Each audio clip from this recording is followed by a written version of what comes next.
officers of Government of India and the DPSUs, foreign OEMs, friends from media, ladies and gentlemen. It gives me great pleasure to speak to the major stakeholders of our defense ecosystem today on this important occasion when we are going to discuss the budgetary provisions of 2021-22. I have been informed that there are more than 3,000 representatives who have joined, out of which 97% are our industry partners. Your presence represents the cooperative and the cohesive association that is evolving between the users, facilitators, and the creators of defense equipment. Ladies and gentlemen, the Union Budget for the year 2021-2022 stands out as a unique initiative of our government.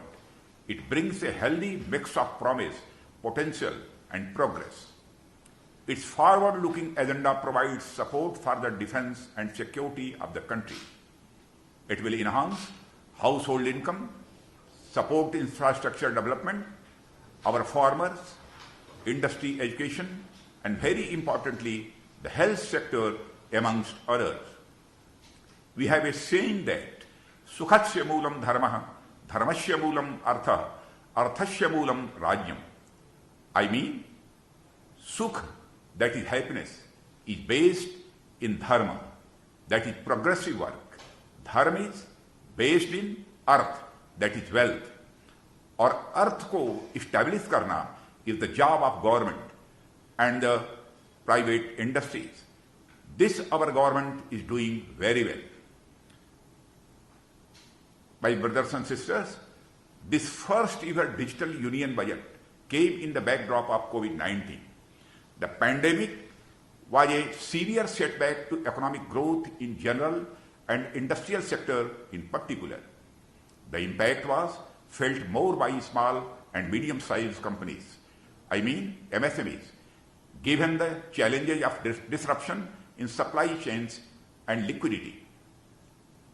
Ladies and gentlemen, at every stage of these difficult times, it was the endeavor of the government under the guidance of Honorable Prime Minister to provide a support system to the affected sectors by all means available at our disposal. You are aware of the series of steps taken by the government in the form of economic stimulus and policy initiatives last year. They were aimed at supporting the common people and the industry alike. We choose to continue with our policy of accelerating economic growth and creating job opportunities in this year's budget. Our aim was to not only bring the economy back on its positive trajectory, but also seek opportunities as a result of this challenge. One of the foremost ideas that was strengthened as a result was of Atmanirbhar Bharat. Friends, the sentiment and approach of Atmanirbharta also defined our approach towards the defense sector as part of the union budget. The defense budget has seen an unprecedented increase of 18.75% in capital outlay over the last year and 30% over the year before, which is the highest in the last 15 years. Apart from defense pensions, the budget witnessed an increase of rupees 24,792 crore over financial year 2020-2021. Ladies and gentlemen, there is a close linkage between four factors that drive procurement decisions in defense. These are the threats we face, our aspirations, capability development initiatives, and advancements in technology. While all these factors evolve over time, yet the attempt remains to provide a degree of continuity as part of the decision-making cycle. I feel that close cooperation between users, I mean to say armed forces, and manufacturers can assist in reducing the gap between the aspirations of the armed forces and the reality of manufacturers. For the armed forces, it would bring state-of-art technology and for manufacturers the opportunity to develop it. I would therefore urge our industry partners and the users to remain forward-looking and to ensure that advancement in technology becomes an inherent factor for taking forward this mutually beneficial relationship. Ladies and gentlemen, the only way to cater for technological advancements in an attempt to remain ahead of the curve and yet remain frugal is by making in India and thinking global, or you could say the mantra, make in India, make for the world. The defense industry represents a niche domestic market. Eventually, the industry can only thrive by going global. This is the reason why our government is actively promoting and facilitating not only domestic manufacture but also an export-oriented defense industry.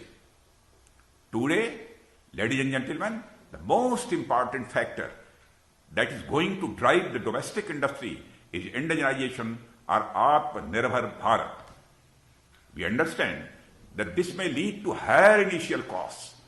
However, the long-term importance of indigenization in defense manufacture dictates that we will willingly take on this short-term impact to build Indian defense industry for the future. Keeping this objective in mind, Ministry of Defence has set a target to achieve a turnover of rupee 1,75,000 crore. I mean 25 billion US dollar, including export of rupee 35,000 crore. I mean 5 billion US dollar in aerospace and defense goods and services by the year 2024. India plans to spend $130 billion on military modernization in the next 5 years. Recently, orders for 83 indigenously designed and developed LCA Make 1A worth rupee 48,000 crore have been awarded to Hindustan Aeronautics Limited. The contract for indigenously designed light combat helicopter is likely to be signed soon. Towards this goal, Ministry of Defence has taken many steps. One of the important one being bifurcation of the capital procurement budget into domestic and foreign capital procurement routes to ensure procurement of domestic industries. My ministry has planned to invest about 63% of the outlay for 2021-2022 on domestic procurement. That is about rupees 70,221 crore for domestic defense procurement during for 2021-22. This increase will have a positive impact on enhanced domestic procurement, having multiplier effect on our industries, including MSME and startups. It would also increase the employment in defense sector. Ladies and gentlemen, a major factor for speeding up the procurement process relates to faster decision making and delegation of financial powers.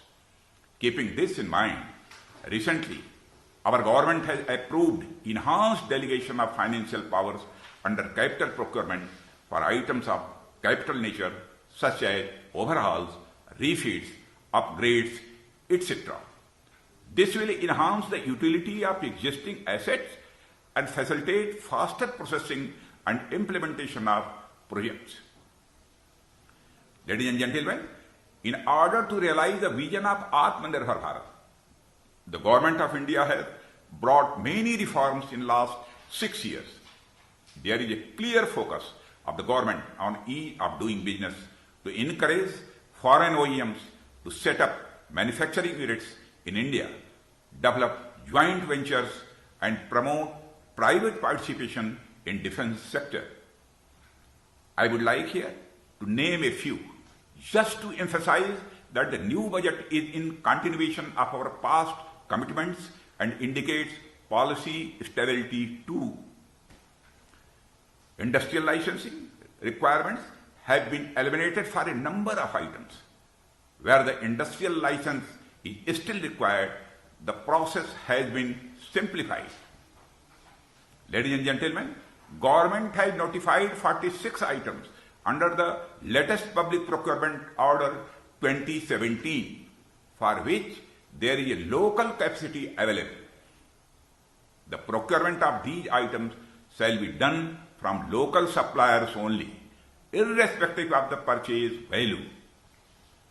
Recently, the offset policy has been revised in 2020 with thrust on attracting FDI and transfer of technology for defense manufacturing.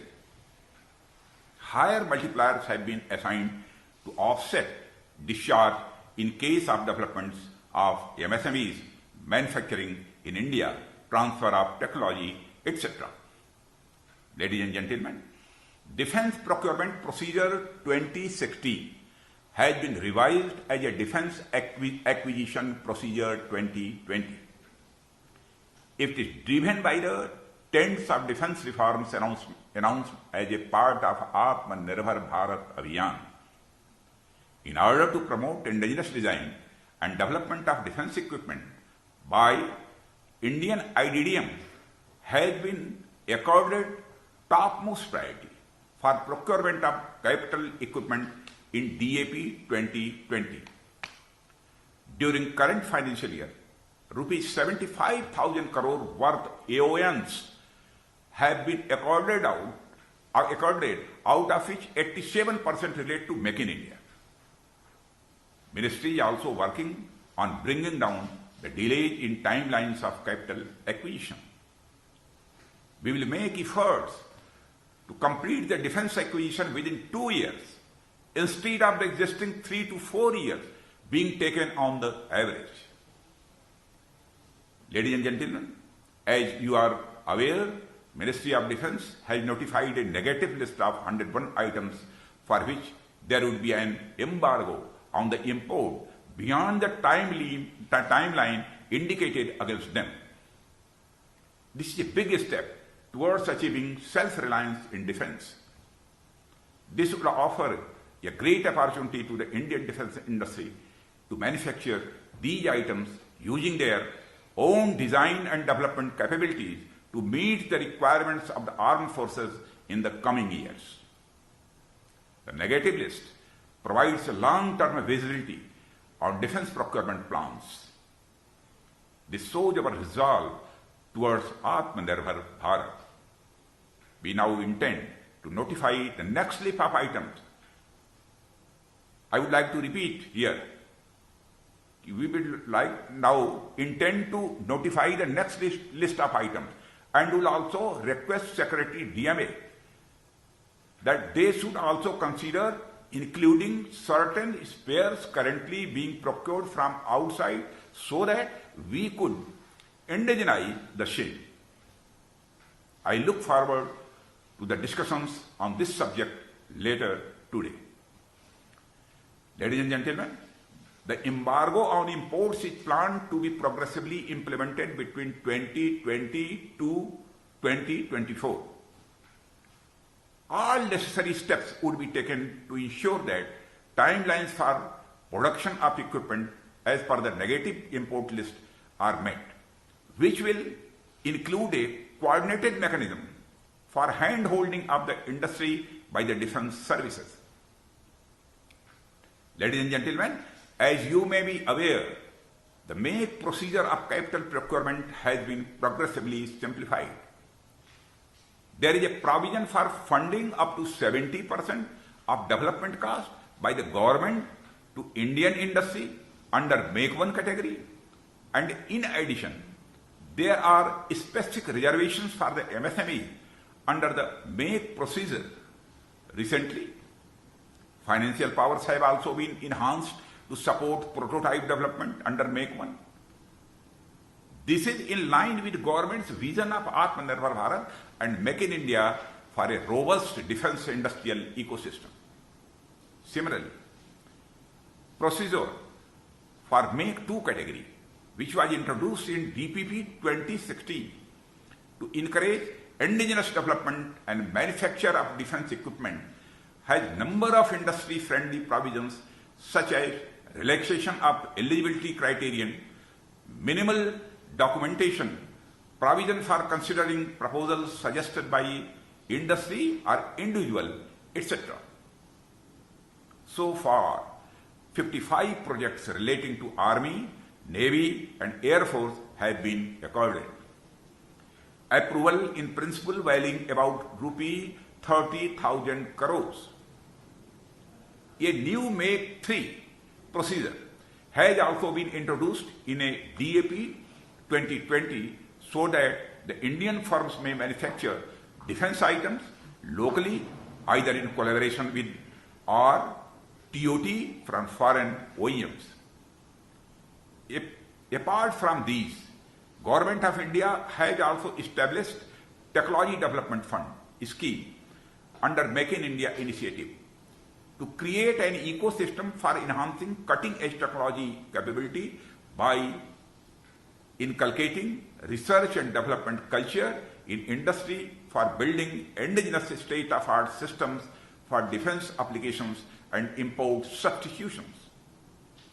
Our flagship program of innovation for defense excellence is also making headways into greater innovation. To give a major boost to innovative defense technology and support startups based in the country, Ministry of Defense has planned to channelize about rupees 1,000 crore during 2021-22 for procurement from IDEX startups. We understand the importance of collaboration and cooperation if India has to emerge as a manufacturer of repute at the global stage. Therefore, the government has notified the strategic partnership model in May 2017. It envisages establishment of long-term strategic partnership with Indian entities through a transparent and competitive process. There would be tie-ups with global original equipment manufacturers to seek technology transfers and to set up domestic manufacturing infrastructure and supply chains. My brothers and sisters, I have provided details of a number of initiatives that will help promote domestic manufacture. We wish to fully support the industry through these steps and also to collaborate with technology leaders from across the world. Ladies and gentlemen, our initiatives have resulted in staggering 700% growth in defense exports in the last 6 years. India entered in the list of top 25 exporters in the world as per data established by SIPRI in 2020.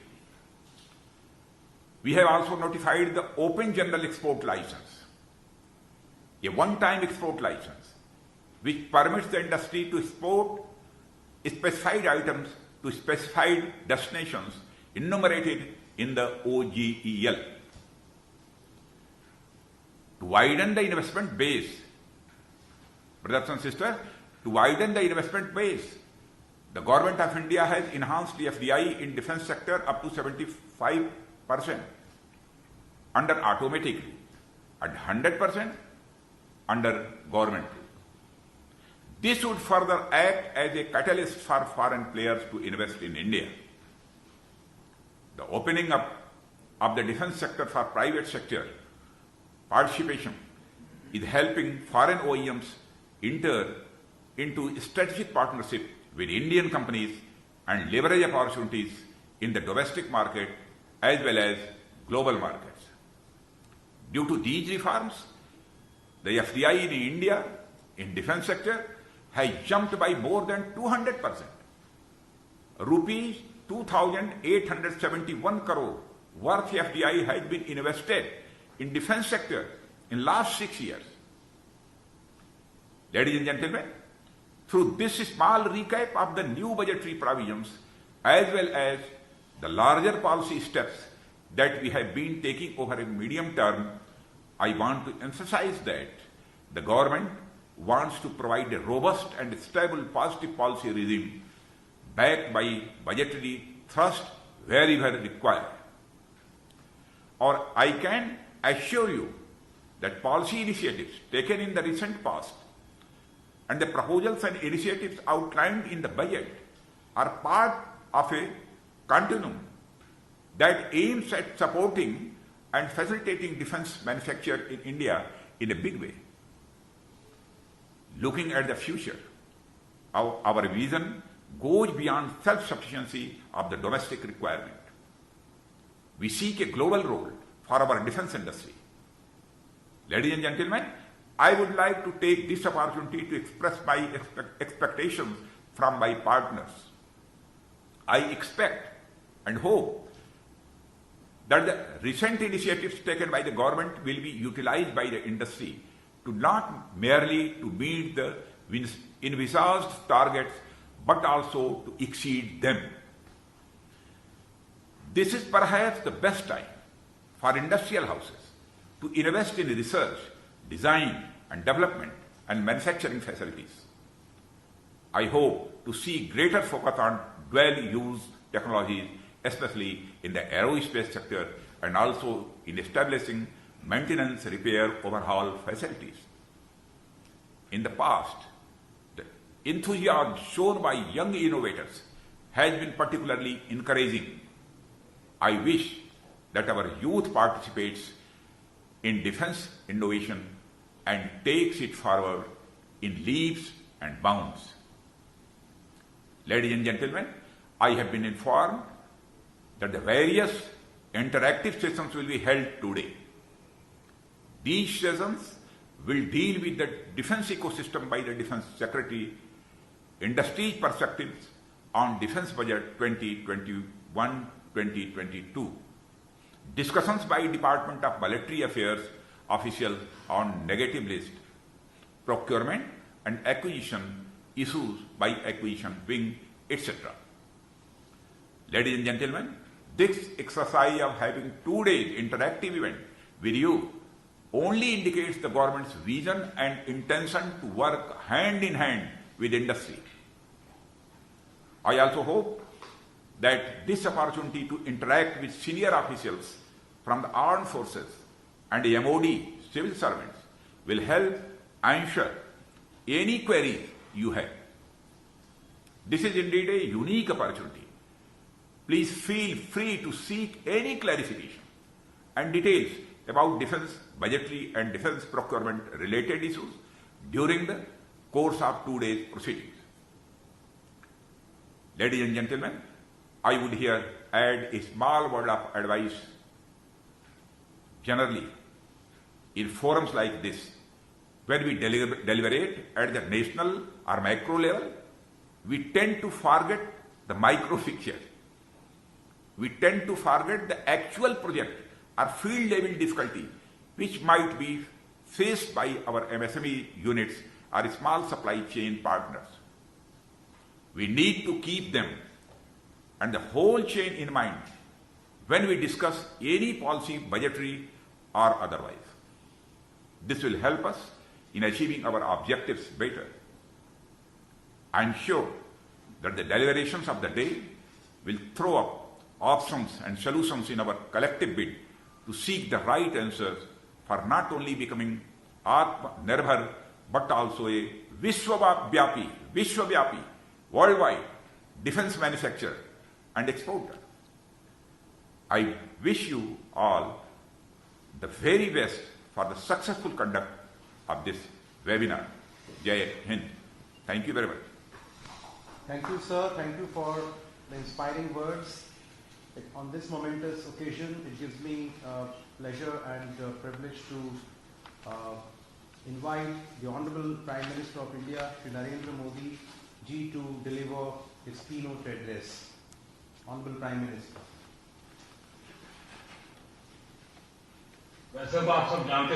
Subscribe to our channel by clicking the subscribe button. Click the bell button and enjoy the latest uploads from our channel.